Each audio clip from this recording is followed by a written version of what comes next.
Well, I'm here today with PJ Barklay, President, CEO of Impirica. PJ, thanks for joining us today.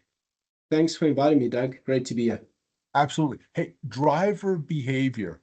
We've seen in all the studies the factor of driver actions or inactions being causes of accident. What do you see as the key to driver behavior as it relates to safety, PJ? Right. So driver behavior, absolutely agree. It is a key. If you think of it in terms of the risk equation or understanding driver risk, one of the biggest things is trying to proactively understand how they will behave in certain situations, specifically behind the wheel.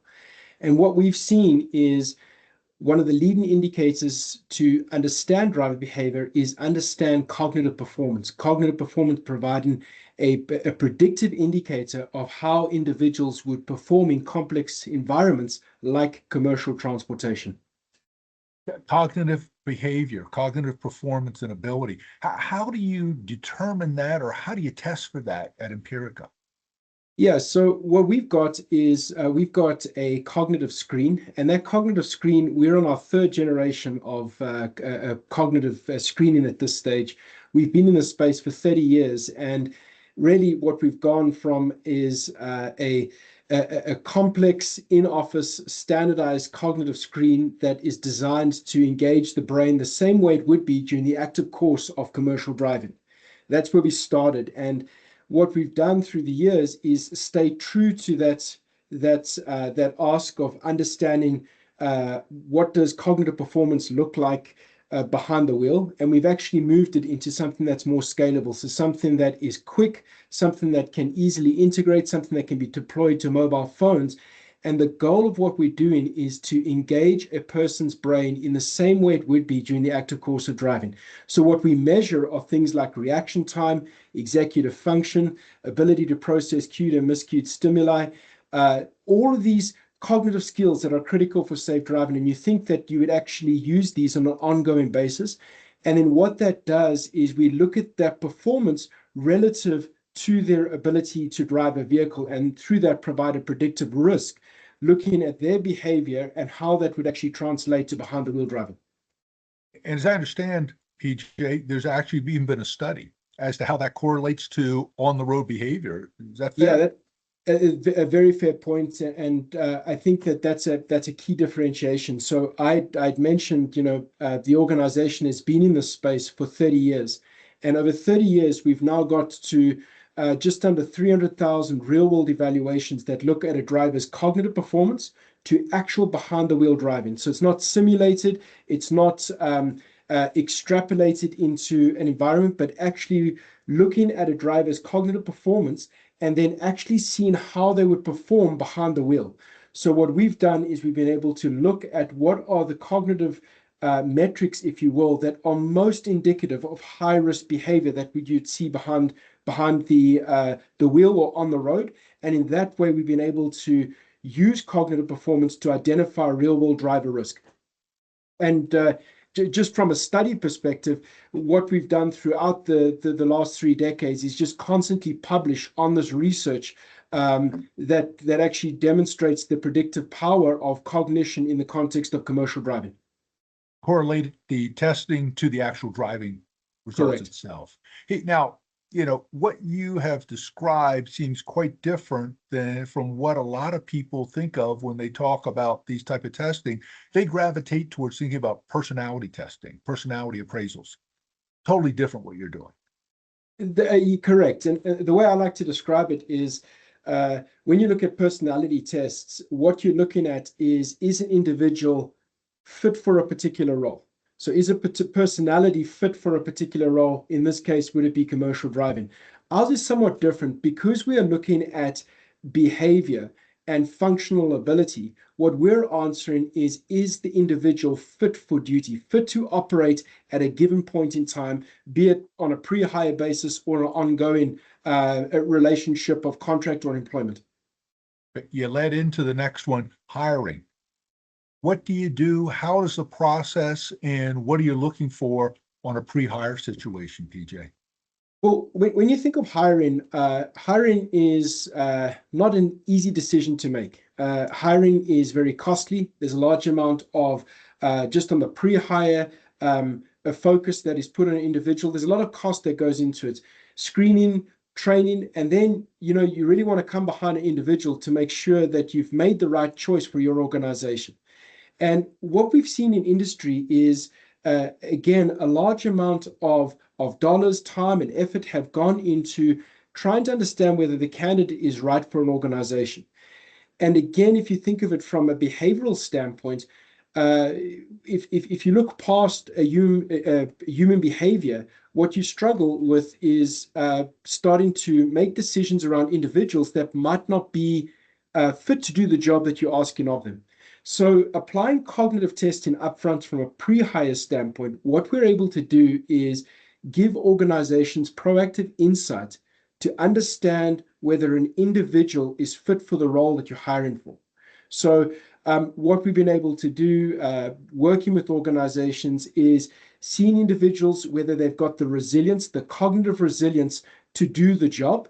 And through that, we've actually seen stronger results around reducing attrition, or said better, you're able to retain them longer. You're able to get a stronger ROI on the training investment that's been made on them.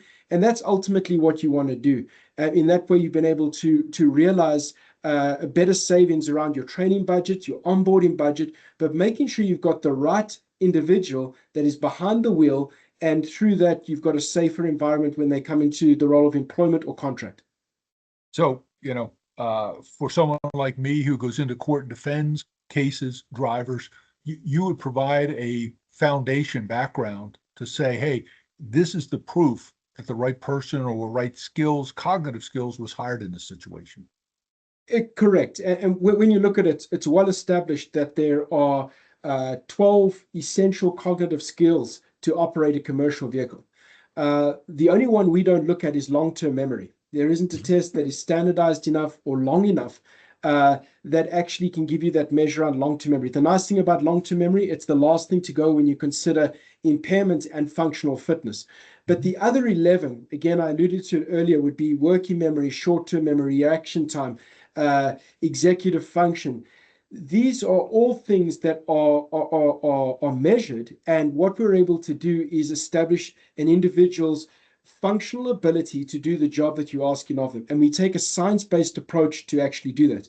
So what we can support from a legal perspective, from an HR perspective, to say, we've not discriminated based on individual, but we've actually done our diligence in understanding functional fitness to do the job. And from that, we've got the confidence to proceed or not.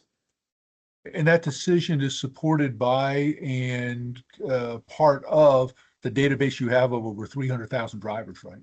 Or 300,000 individuals. Yeah, that's correct. So with that sort of database, we've actually really got an understanding of what cognitive fitness actually looks like relative to a complex environment like commercial driving.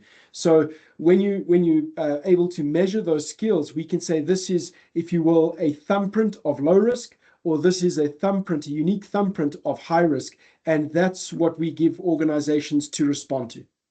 All right, we get the driver behind the wheel. She's out there on the road. Cognitive testing after hiring. PJ, is that something that is of value as well and something you do? Very much so, yes. And again, I think that when you look at organizations, a large amount of investment is done on the hiring side. Once they're in the organization, often what you're relying on is telematic performance, maybe observational behaviors, incident reports to see whether there is potentially risk.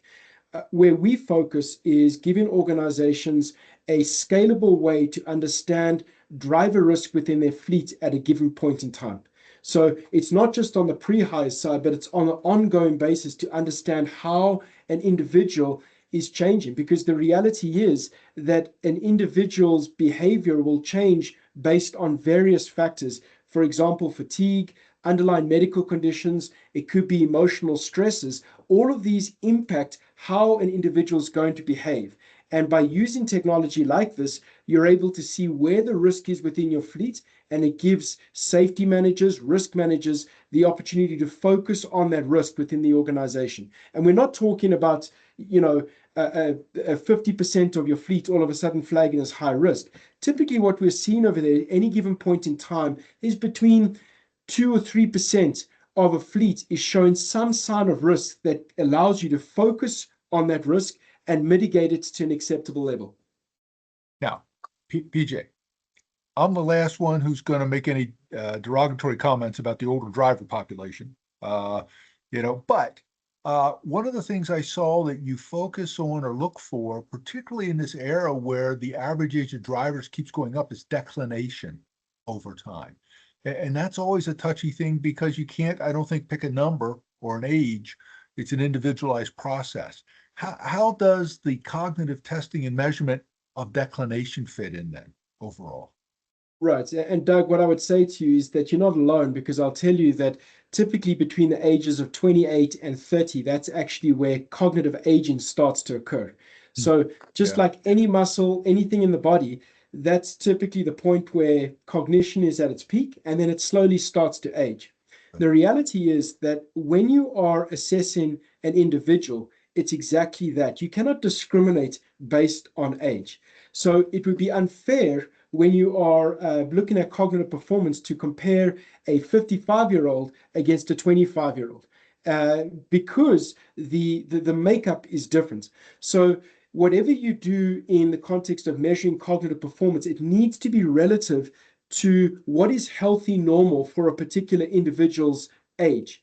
Now, what that means in reality is what we've seen a 24-year-old driver who has suffered a concussion present as high risk.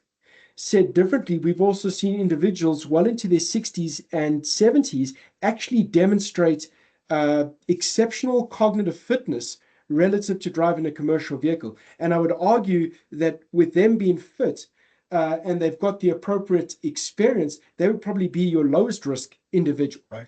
So the fact of the matter is, you don't want to discriminate based on age.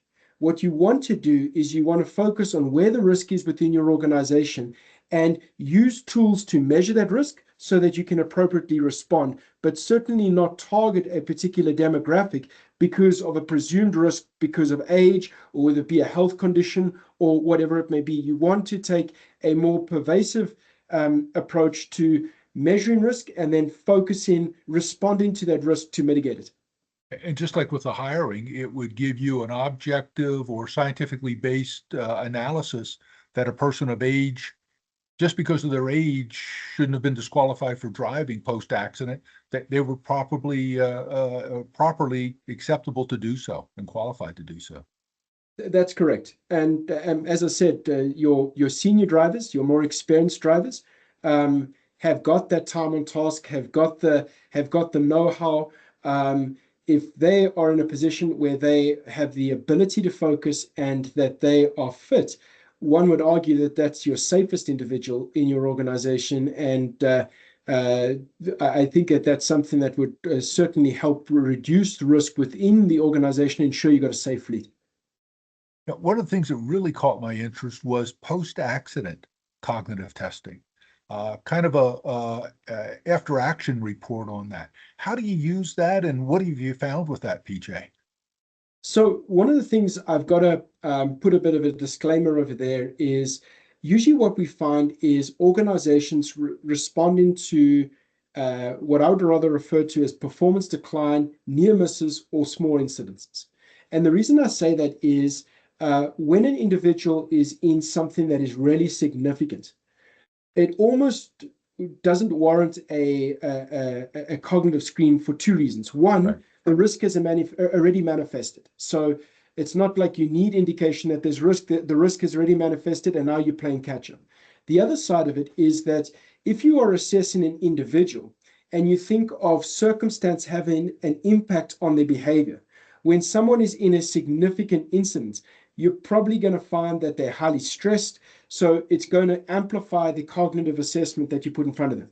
So typically what we see is organizations implementing this sort of testing where there is near misses, performance decline, or a series of small incidences to understand why is that behavior starting to be demonstrated, why is that behavior manifesting, within this individual, and that helps organizations understand, is there an indication of impairment risk? Is there an indication of the behavior has changed to a point that it's starting to show that this isn't just human error? I'm not a big fan of that word human error, because there's a lot of studies that show, I think it's 85% of incidents that have occurred in North America in commercial transportation are because of human error.